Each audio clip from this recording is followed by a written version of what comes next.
దొంగ సాక్ష్యాలు దొంగ కేసులు పెట్టి ఇల్లీగల్గా మనుషులు తీసుకొని వచ్చి అరెస్ట్ చేస్తూ ఉన్నారు. అరెస్టులు చేసి నెలలు జైళ్ళల్లో పెట్టే కార్యక్రమాలు జరుగుతూ ఉంది.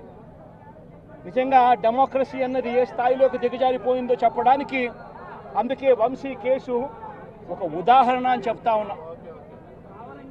ప్రజాస్వామ్యం నిజంగా ఏ స్థాయికి దిగజారిపోయింది అని అంటే నిన్న కూడా చూసాం. పిడుగురాళ్ళల్లో మున్సిపాలిటీకి సంబంధించి అక్కడ జరిగిన మున్సిపల్ వైస్ చైర్మన్ ఎన్నుకునే ఎన్నిక పిడుగురాళ్ళల్లో 33 మంది ఉంటే కార్పొరేటర్లు 33 మంది వైసీపీనే గెలిచింది. మరి తెలుగుదేశం పార్టీ కార్పొరేటర్ కనీసం ఒక్కడు కూడా లేకపోతే తెలుగుదేశం పార్టీ ఏకంగా పిడుగురాళ్ళ వైస్ ప్రెసిడెన్సీ సీటు ఒక్క సభ్యుడు కూడా లేని ఆ సీటును వీళ్ళు సిగ్గు లేకుండా మేమే గెలుచుకున్నాము అని చెప్పుకుంటా ఉన్నారు అని అంటే నిజంగా పోలీసులు అనే వాళ్ళు చంద్రబాబు నాయుడు గారి హయాంలో ఏ స్థాయికి దిగజారిపోయి ప్రజాస్వామ్యాన్ని కూలీ చేస్తూ ఉన్నారని చెప్పడానికి నిదర్శనం. తిరుపతిలో 49 సీట్లకు 48 సీట్లు వైసీపీ గెలిచింది. తెలుగుదేశం పార్టీ గెలిచింది కేవలం ఒకే ఒక్క స్థానం.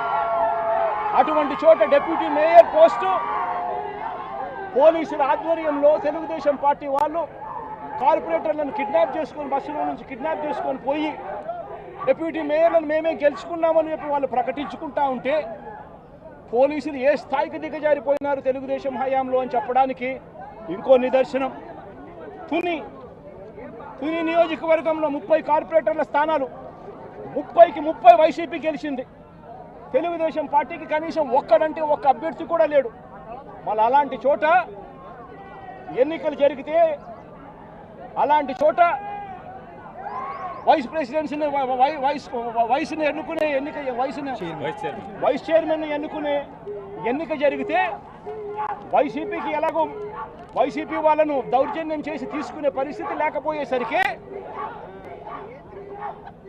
తెలుగుదేశం పార్టీ వాళ్ళు ఎన్నికనే పోస్ట్ పోన్ చేశారు. అంటే వీళ్ళకి అనుకూలమైన వాతావరణం వచ్చేదాకా ఎన్నికలు జరపరు. కోర్టు పర్యవేక్షణలో ఉన్న కేసులకు సంబంధించిన పరిస్థితులు ఇవి. పాలకొండలో కూడా అంతే.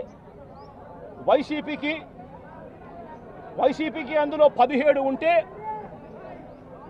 తెలుగుదేశం పార్టీకి కేవలం 3. మళ్ళీ అక్కడ వైస్ ప్రెసిడెన్సీ అన్నది వైసీపీకి రావాలన్నా తెలుగుదేశం పార్టీకి రావాలన్నా కానీ వీళ్ళకి అనుకూలత వచ్చేదాకా పోస్ట్పోన్మెంట్లు. ఇలా ప్రతి సందర్భంలోనూ కూడా డెమోక్రసీని కూనీ చేస్తూ ఉన్నారు. పోలీసులను వీళ్ళు ఇష్టానుసారంగా వాడుకుంటా ఉన్నారు. నేను ఇవాళ ఒకటే చెప్తా ఉన్నా, ప్రతి పోలీసు వ్యక్తికి కూడా చెప్తా ఉన్నా, మీ టోపీ మీద ఉన్న 3 సింహాలకు కనిపించే ఆ సింహాలకు సెల్యూట్ కొట్టడం మొదలుపెట్టండి. తెలుగుదేశం పార్టీ నాయకులకు సెల్యూట్ కొట్టడం మొదలుపెట్టి వీళ్ళు చెప్పినట్టుగా చేయడం మొదలుపెట్టి అన్యాయాలు చేయడం మొదలు పెడితే మాత్రం ఎల్లకాలము తెలుగుదేశం పార్టీ ప్రభుత్వమే ఉండదు అని చెప్పి ఇవాళ ప్రతి అధికారికి కూడా నేను తెలియజేస్తా ఉన్నా. రేపొద్దున మళ్ళీ మా అధికారం వస్తుంది.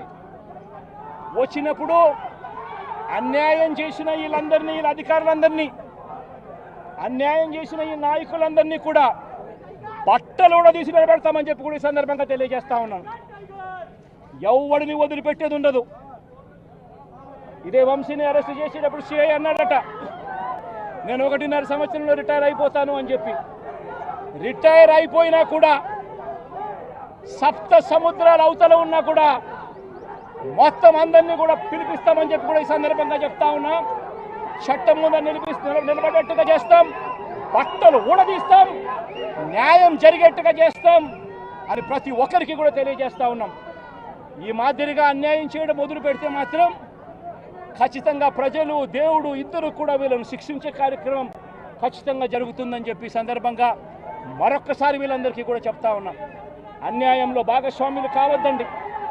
మీ టోపీ మీద ఉన్న సింహాలను గౌరవించండి, వాటికి సెల్యూట్ కొట్టండి, మీ వ్యక్తిత్వాన్ని కాపాడుకోండి అని చెప్పి ప్రతి అధికారికి కూడా ఈ సందర్భంగా తెలియజేస్తా ఉన్నాం. సెలెక్టివ్గా కొంతమంది లీడర్స్ని టార్గెట్ చేసి అరెస్ట్ చేస్తూ ఉన్నారు. దాన్ని ఎట్లా చూస్తారు? మన పేరుని కానీ ఇవాళ వంశీ, ఇటీవల కొంతమంది అరెస్ట్ నంది సురేష్, ఇట్లా దాన్ని ఎలా చూడాలి? ప్రజాస్వామ్యం కూలిపోతా ఉంది అని చెప్పడానికి ఇవన్నీ నిదర్శనాలు. ప్రతి కేసు ఇల్లీగల్ కేసే.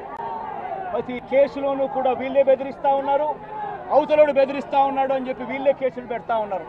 అసలు బెదిరించేది ఎవరిని బెదిరిస్తూ ఉన్నారు? ప్రతి విషయంలోనూ వీళ్ళే. పారిశ్రామికవేత్తలను వదలడం లేదు, రాజకీయ నాయకులను వదిలిపెట్టడం లేదు. ప్రతి ఒక్కరిని కూడా వీళ్ళే బెదిరిస్తూ ఉన్నారు, అవతల